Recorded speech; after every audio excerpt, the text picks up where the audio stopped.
saat ini kami berkumpul bersatu Bapa.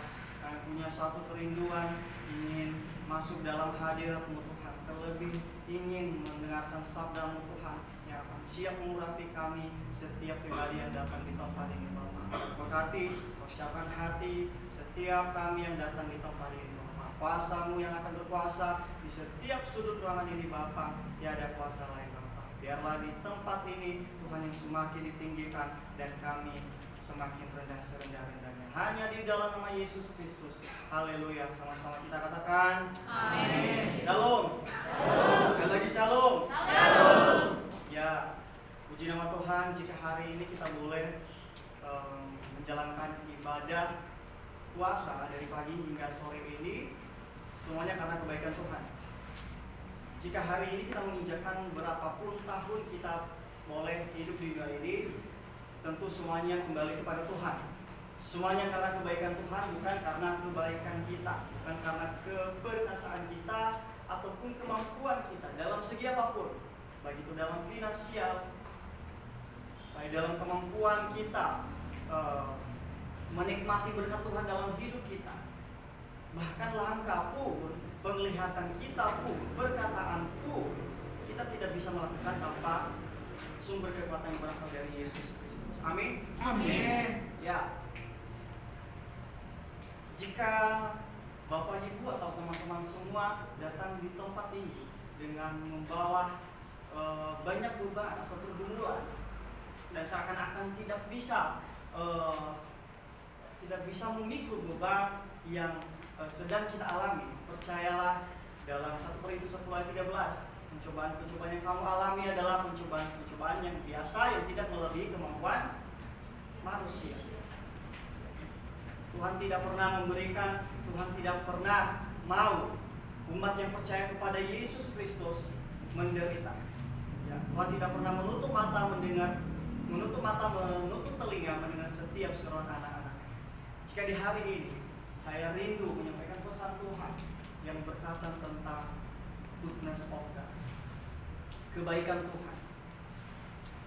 Langsung saja mari kita buka Alkitab kita dari Ulangan 9 ayat 1 sampai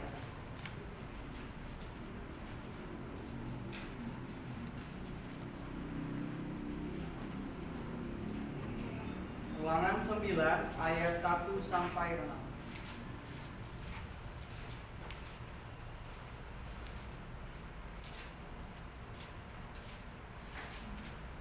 Mari kita baca firman Tuhan ini dengan responsoria. Saya akan membacakan perikop. Kaum Adam akan membacakan ayat pertama dan kaum Hawa akan membacakan ayat kedua. Saya akan mulaikan dari perikop. Orang Israel diperingatkan supaya jangan membanggakan jasanya. Laki-laki. Dengarlah hai orang Israel, engkau akan menyeberangi sungai Yordan pada hari ini untuk memasuki serta menduduki daerah bangsa-bangsa yang lebih besar dan lebih kuat dari kita, yakni kota-kota besar yang kubu-kubunya sampai ke langit. Suatu bangsa yang besar dan tinggi, orang enak yang kau kenal dengan yang tentangnya kau dengar orang berkata, siapakah yang dapat bertahan menghadapi orang enak? Maka ketahuilah pada hari ini bahwa Tuhan Allahmu, Dialah yang berjalan di depanmu laksana api yang menghanguskan. Dia akan memusnahkan mereka dan Dia akan menundukkan mereka di hadapanmu. Demikianlah engkau akan menghalau dan membinasakan mereka dengan segera, seperti yang dijanjikan kepadamu oleh Tuhan. Janganlah engkau berkata dalam hatimu, apabila Tuhan Allahmu telah mengusir mereka dari hadapanmu, karena jasa-jasa pula Tuhan membawa aku masuk menduduki negeri ini. Padahal karena kefasikan bangsa-bangsa itulah Tuhan menghalau mereka dari hadapanmu. Bukan karena jasa-jasamu atau karena kebenaran hatimu engkau masuk menduduki negeri mereka, tetapi karena kefasikan bangsa-bangsa itulah Tuhan Allahmu menghalau mereka dari hadapanmu, dan supaya Tuhan menepati janji yang diikrarkannya dengan sumpah kepada nenek moyangmu, yakni Abraham, Ishak, dan Yakub. Jadi ketahuilah bahwa bukan karena jasa-jasamu Tuhan Allahmu memberikan kepadamu negeri yang baik itu untuk diduduki. Sesungguhnya engkau bangsa yang tegar teguh. Diberkatilah setiap kita yang mendengar dan memelihara firman Tuhan ini, Tuhan Yesus berkati. Bapak Ibu dan teman-teman semua berbicara tentang Israel lagi dan lagi. Ya, memang cerita ini termasuk kisah yang cukup panjang dalam Alkitab, ya, di mana proses perjalanan bangsa Israel dikeluarkan dari bangsa perbudakan. Ya, berapa tahun? Puluhan tahun. Ratusan. Ratusan tahun. Ya, kita tidak bisa membayangkan bagaimana proses yang dilalui oleh orang Israel pada saat itu, dari generasi ke generasi. Mungkin pada saat itu anak yang baru tumbuh tidak menikmati masa anak-anaknya, masa remajanya, tetapi apa yang dirasakan? Berjalan terus demi untuk menggapai tujuan yang dijanjikan Tuhan kepada mereka. Berbicara tentang goodness of God atau kebaikan Tuhan, berapa kali sih kita sudah melakukan kebaikan kepada orang lain? Tentu kita tidak bisa menghitung. Atau berapa kali keburukan yang telah kita lakukan kepada orang lain? Sama saja, kita tidak bisa menghitung. Ya. Tapi ada satu kutipan berkata bahwa 1000 kebaikan akan tetap kalah dengan 1 kesalahan. Nah, inilah dia. Nah, bagaimana kita supaya kebaikan itu tidak kalah? Yaitu, maka lupakanlah kesalahan orang lain, sehingga kebaikan itu terus terpancar di setiap perkataan perbuatan kita. Amin. Teman-teman, Bapak Ibu dan teman-teman yang terkasih dalam nama Tuhan Yesus Kristus, bicara tentang orang Israel pada hari ini adalah ketika mereka mau menyeberangi Sungai Yordan pada hari ini untuk memasuki serta menduduki daerah bangsa-bangsa yang lebih besar dan lebih kuat daripadamu, yakni kota-kota besar yang kubu-kubunya sampai ke langit. Dia yang kedua mengatakan bahwa ada suatu pertanyaan serta pengakuan, ya, di sana, siapakah yang dapat bertahan menghadapi orang enak?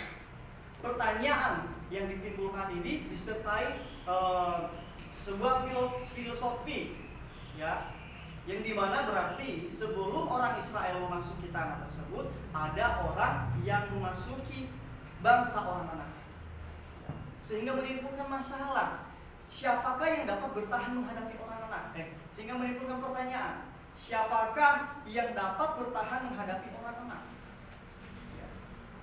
Kalau orang anak sendiri adalah berasal dari bahasa Yunani, yang berarti adalah Anakim, yang dalam bahasa Indonesia adalah keturunan ras raksasa. Ya, betul sekali. Berarti kalau dia disebut raksasa, orang lain bisa, kalau dikatakan sekarang, minder atau insecure, ya, menghadapi orang-orang seperti itu. Keras, bangsa yang keras. Mereka adalah keturunan ras raksasa yang berada di sebelah selatan tanah Kanaan. Ya. Namun apa yang dilakukan oleh orang Israel pada saat itu, ya, di dalam firman, di dalam ayat ini memang tidak ada bahwa orang Israel mengundurkan diri, tidak mau menghadapi orang enak. Tetapi mereka tahu pada saat itu mereka sedang bersama-sama dengan Tuhan. Ya. Suatu iman yang dipegang oleh orang Israel pada saat itu, meskipun mereka disebut sebagai bangsa tegar tengkuk, ya, tetapi mereka berpegang pada janji Tuhan kepada mereka. Jadi saya mengangkat beberapa poin. Poin yang pertama adalah perkataan gagal padahal belum berusaha itu tidak wajar. Perkataan gagal padahal belum berusaha itu tidak wajar. Ya. Belajar dari orang Israel ini, ketika mereka menyeberangi sungai Yordan mau memasuki tanah orang Enak, ya meskipun menimbulkan pertanyaan siapakah yang bisa menghadapi orang Enak tersebut, suku raksasa, keturunan raksasa, ya. Tetapi mereka dengan yakin menerobos dan memberanikan diri masuk ke tanah orang Enak itu. Maka ketahuilah pada hari ini bahwa Tuhan Allahmu dialah yang berjalan di depanmu, laksana api yang menghanguskan dia akan menggunakan mereka dan dia akan menundukkan mereka di hadapanmu. Demikianlah engkau akan menghalau dan membinasakan mereka dengan segera, seperti yang dijadikan kepadamu oleh Tuhan. Ya, sebuah janji Tuhan, sehingga itulah dasar orang Israel memberanikan diri untuk masuk ke dalam tanah orang Enak. Ya. Apa yang dikatakan di sana? Yaitu Tuhan akan menghanguskan, akan menggunakan, akan menundukkan, dan akan membinasakan orang Enak. Demi apa? Demi bangsa pilihan Tuhan sendiri, demi umat pilihannya sendiri. Ya. Perkataan gagal padahal belum berusaha itu tidak wajar. Hal-hal besar terjadi pada mereka yang tidak berhenti percaya, berusaha, belajar, dan bersyukur. Ya. Bapak, Ibu, dan teman-teman sekalian, ini boleh kita renungkan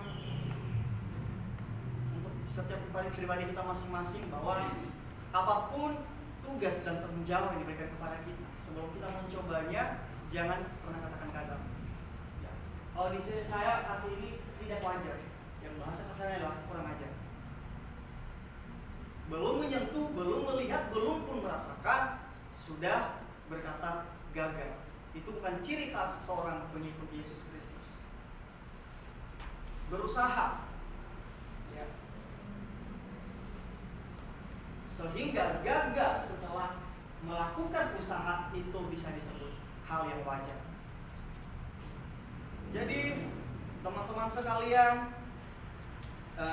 orang Israel memberanikan diri masuk ke tanah orang Enak pada saat itu karena mereka percaya bahwa mereka sedang bersama dengan Tuhan yang akan menundukkan, memunahkan, menghanguskan, dan membinasakan mereka. Poin yang kedua, semua yang terjadi adalah kebaikan.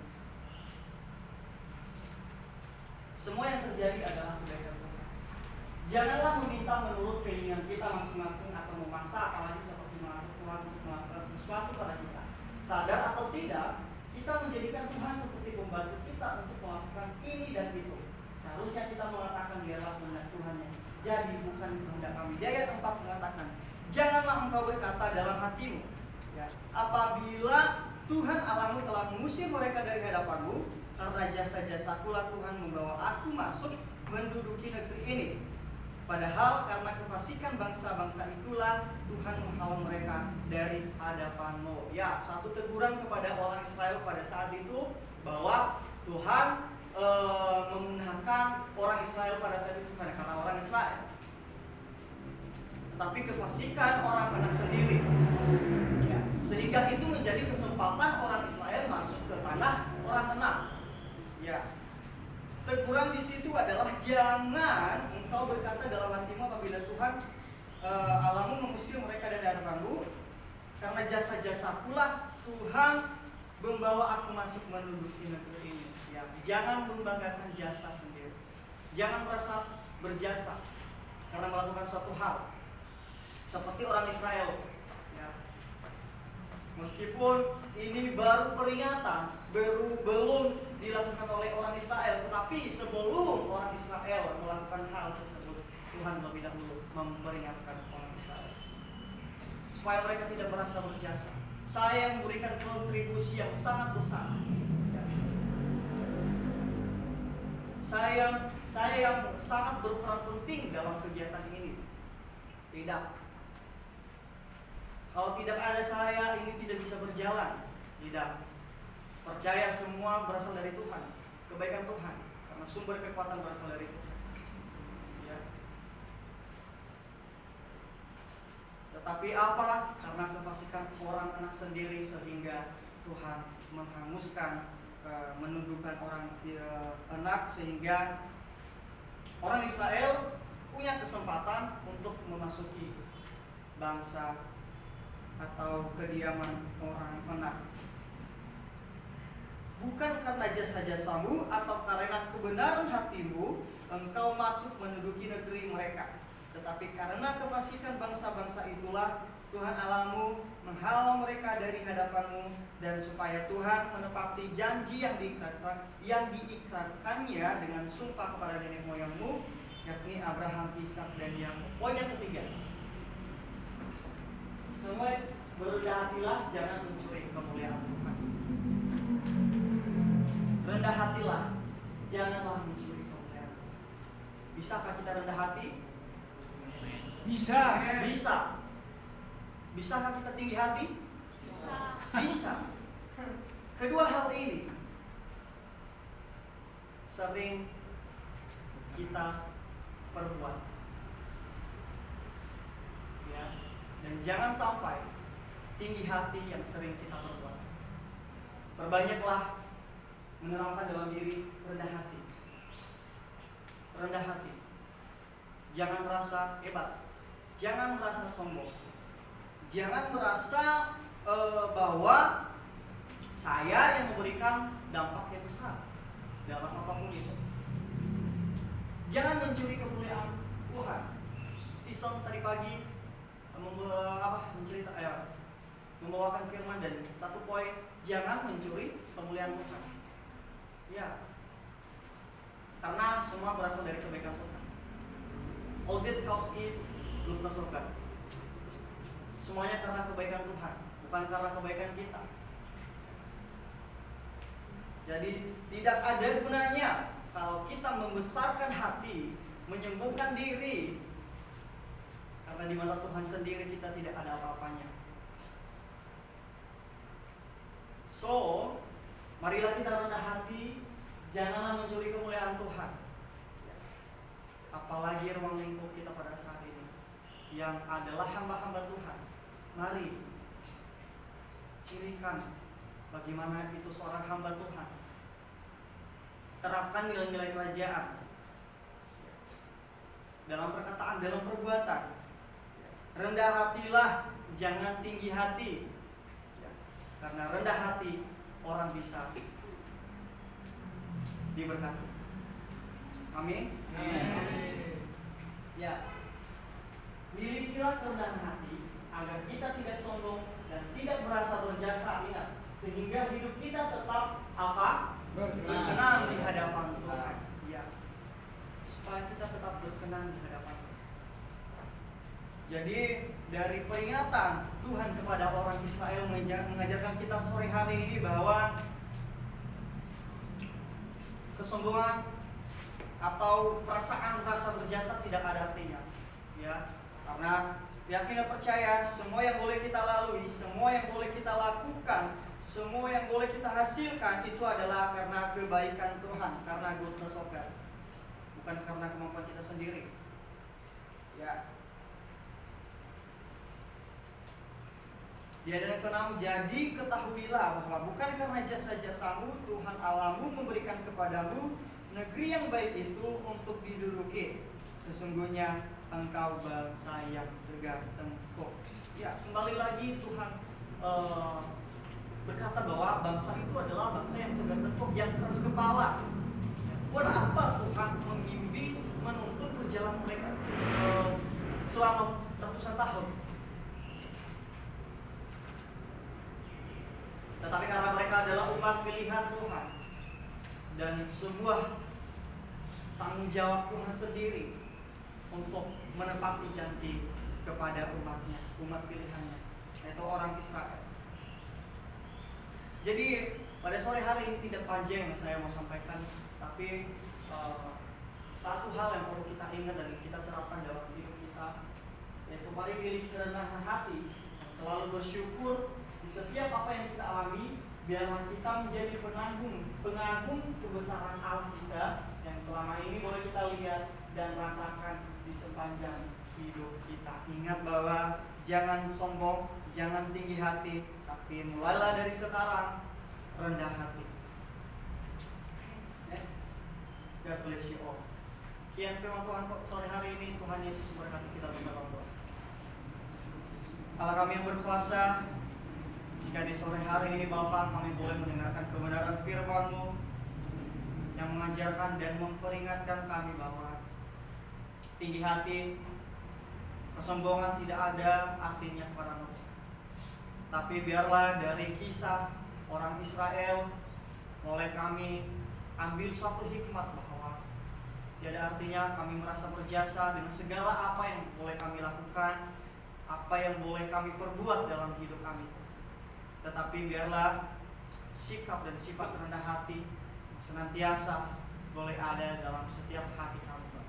Hanya di dalam nama Yesus Kristus kami telah berdoa dan mengucap syukur. Haleluya. Amin. Amin.